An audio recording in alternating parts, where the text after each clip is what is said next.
제가 이제 편의점에 대해서 공부해 본 지 한 5년 정도 됐고 직접 운영한 지는 4년 정도 됐습니다. 제가 그동안 직접 오픈해서 운영하거나 주변 사람들의 오픈을 도와준 것까지 합치면 12개 점포를 직접 개발해서 오픈한 것 같아요. 간접적인 것까지 포함한다면 20개는 넘는 것 같고요. 현업에 계신 분들이 보면 야, 고작 20개 정도로 무슨 네가 전문가인 척 영상을 찍고 그러냐 이러실 수도 있을 텐데, 제가 대기업 회사 명함 없이 정말 바닥에서부터 대기업이랑 경쟁하고 이 업계의 선수들과 경쟁하면서 일궈낸 성과입니다. 지금도 현업에 계신 분들 처음 만나서 소개할 때 저는 어디에서 점포를 운영 중인 사람입니다 라고 하면 거기요? 라고 할 정도로 매출이 꽤 높고 유명하다면 유명한 그런 편의점들을 운영하고 있고요. 그리고 당연히 망해보기도 했습니다. 망하면서 1억이 넘는 돈도 날려봤어요. 이렇게 오픈을 하다 보니까 이런 데는 편의점 꼭 피해야 되는데 저기에 왜 새로 오픈하지? 이런 것들이 보기 시작하더라고요. 반대로 여기는 그냥 보기에는 별로인 것 같은데 보면 볼수록 괜찮다, 이런 것들도 있었어요. 만약에 이 영상을 보고 계신 분들 중에서 편의점 창업을 고민 중이거나 운영에 어려움을 겪고 있으신 분들이라면 영상 끝까지 시청해 주세요. 그리고 편의점 창업할 때 꼭 피해야 하는 곳, 반대로 모두 별로라고 생각했지만 매출이 성공적으로 나왔던 곳을 정리한 무료 전자책을 작성해서 공유해드리고 있으니까 고정 댓글에서 지금 바로 신청해 보시는 것도 괜찮습니다. 그러면 지금부터 제가 피 같은 내 돈을 날리고 깨달은 내용들, 중요한 것 위주로 한번 말씀드려 보겠습니다. 첫 번째, 담배 소매인 지정 불가 시에는 무리하게 오픈하지 않는다. 단 절대는 아니다. 제가 처음으로 폐업했던 매장입니다. 바로 길 건너편에 홈플러스 익스프레스라는 기업형 슈퍼마켓이 먼저 이점에 있었어요. 이 지역의 담배 소매 지정 거리 기준에 따르면 96m로 담배 소매인 판매 자격이 나오지 않는 위치였습니다. 물론 해당 위치가 담배 소매인 지정 안 된다는 거 알고 있었습니다. 그런데 아파트 단지 내에 있는 편의점들이 통상 담배 판매 비율이 30% 미만인 것을 감안하고 병매 효과를 얻지 못한다 하더라도 기본적인 매출은 받쳐줄 거라고 생각했어요. 아파트만 787세대에 주변 어디로도 빠져나갈 곳 없는 완벽한 고립상권이었거든요. 월세 또한 100만원대 초반으로 매우 저렴해서 여기는 어지간하면 적자는 안 날 거다 라고 생각하고 오픈했습니다. 물론 결론은 적자가 심해서 폐업하게 됐습니다. 많은 분들의 반응은 담배가 생명인데 담배 허가도 안 나오는 곳에 왜 들어가서 왜 망했다고 징징거리냐, 이거였습니다. 사실 맞는 말입니다. 이 정도 능지로 뭘 해보겠다, 이런 제가 한심하게 보일 수도 있었을 거예요. 그런데 그렇게 남들이 보기에 다 좋아 보이고 매출 이미 하루에 300만원 이상 나와 있고 어떠한 하자도 없는 그런 편의점, 과연 지금 신규로 쉽게 오픈할 수 있을까요? 오픈할 수 있다고 하더라도 아마 수억 원에 달하는 권리금을 주고 오픈해야 될 겁니다. 그렇게 나는 수억씩 주고 화끈하게 편의점 오픈하겠다, 이런 분들 그냥 돈 주고 편하게 오픈하시면 돼요. 그런데 저는 아니었습니다. 그렇게 투자금이 많지 않았거든요. 뭔가 하자가 있는 입지를 상쇄할 만한 다른 메리트가 있거나 아니면 이런 하자가 있는 경우에 성공한 사례가 있다면 도전해보고 싶었습니다. 실제로 지금 이 순간에도 담배 없이 편의점을 운영하면서 높은 매출과 수익을 내고 있는 곳들 분명히 있습니다. 지금 띄워드리고 있는 이 입지처럼 대학가뿐만 아니라 일반 주택 상권에서도 담배 없이 수익 내고 있는 점포들 분명히 많이 있습니다. 결국 담배라는 자체보다는 내가 오픈하고자 하는 곳이 편의점으로 성공할 만한 입지인지를 판단해야 됩니다. 만약 건너편에 기존 담배를 보유하고 있던 사업장이 홈플러스 익스프레스가 아닌 철물점이었다면 과연 매출이 어땠을까요? 아니면 과도한 담배 권리금을 요구하고 있던 개인 슈퍼 아니면 마트였다면 과연 여기는 어땠을까요? 그래도 과연 담배가 없기 때문에 매출이 안 나왔을까요? 저는 아니라고 생각합니다. 결국 중요한 건 입지와 동선 그리고 경쟁점의 상태입니다. 그런데도 사실 담배는 굉장히 중요해요. 모든 게 경쟁점과 동일한 조건이라면 담배가 없는 편의점은 담배가 있는 편의점에게 거의 무조건 밀릴 수밖에 없거든요. 그리고 신축 상가에서 편의점을 오픈하기 위한 전제 조건 중에 하나가 바로 치열한 담배 소매인 경쟁을 뚫고 이겨내야 한다는 점, 이것 때문에 사실 담배는 굉장히 중요합니다. 이 부분에 대해서 더 궁금하신 분들은 편의점 전자책에 자세히 설명해놨으니까 한번 읽어보세요. 피해야 하는 상황 두 번째는 바로 SSM에 붙어서 오픈하는 경우입니다. 단 이 경우도 절대는 아닙니다. 최근 SSM의 선두주자인 GS 더 프레시 뿐만 아니라 롯데슈퍼, 이마트 에브리데이까지 모두 가맹사업을 확대하고 있습니다. 특히 1000세대 이상 대규모로 지어지고 있는 신도시의 아파트, 그곳의 단지 내 상가를 중심으로 SSM의 상승세가 매우 높아지고 있어요. 이런 곳에 SSM과 편의점이 함께 붙어서 입점하는 경우에 편의점의 매출이 바닥을 기고 있는 상황이에요. 그런데 제가 망했던 편의점 있죠. 여기 오픈할 때까지만 해도 SSM 그렇게 편의점에게 위협이 되지 않는다라는 이야기가 많았습니다. 저도 이런저런 정보들을 접하고 실제 비슷한 곳의 매출도 파악하면서 오픈을 결정한 것도 있고요.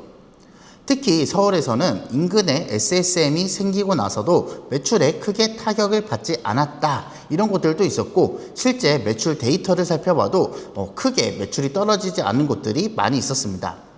그래서 그런지 당시만 해도 SSM은 편의점과 고객층이 다르기 때문에 별 타격이 없다라는 이런 이야기가 대세였고, 심지어는 오히려 유동인구를 늘려주기 때문에 편의점 입장에서는 호재다라고 하는 이야기도 있었어요.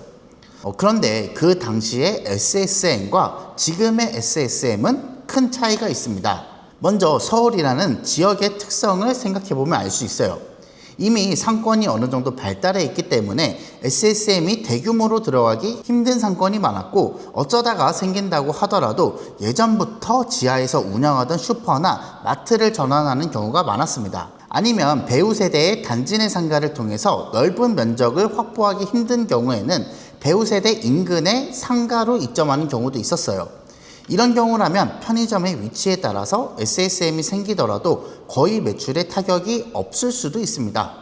편의점의 객단가는 4,000원에서 8,000원 사이예요. 즉 많은 물품을 사지 않는다는 거고, 내가 더 먼 거리를 가서 이득 볼 금액이 크지 않다면 조금 비싸더라도 편의점을 이용하는 고객이 많다는 겁니다. 그리고 넓은 마트에 가서 내가 원하는 생수 하나 사오고 이러기 부담스러워서 편의점을 이용하는 고객들도 분명히 있고요. 이렇게 완전히 붙어 있는 경우에도 편의점의 매출이 담배가 100%가 아니라는 걸 생각하면 아마 이해하기 쉬우실 것 같아요. 결국 이 경우에도 SSM이 인근에 있기 때문에 절대 편의점은 안 돼, 이게 아니라 SSM과 편의점 간의 입지와 입주민들의 동선을 고려해야 된다는 겁니다. 동선은 진짜 중요해요. 그래서 동선에 대한 이야기 조금 더 해보겠습니다. 전자책 무료 버전에 나와 있는 내용인데요. 여기는 오피스텔 308세대에 오픈한 편의점으로 당시에 많은 분들이 이곳의 매출을 좋게 보지 않았습니다. 인근에 500세대 이상의 오피스텔이 준공을 앞두고 있기는 했지만 여기에도 충분히 편의점이 생길 만한 위치가 있었거든요. 그래서 여기에 매출 많이 봐야 한 150만원 이 정도로 생각해서 아무도 편의점 오픈에 도전하지 않은 곳이었습니다.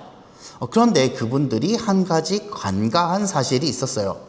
바로 인근에 준공을 앞둔 오피스텔 입주민의 동선입니다. 여기는 입주민이 이용하는 엘리베이터를 이용해서 해당 편의점으로 바로 들어갈 수 있는 동선이 존재하지 않았어요.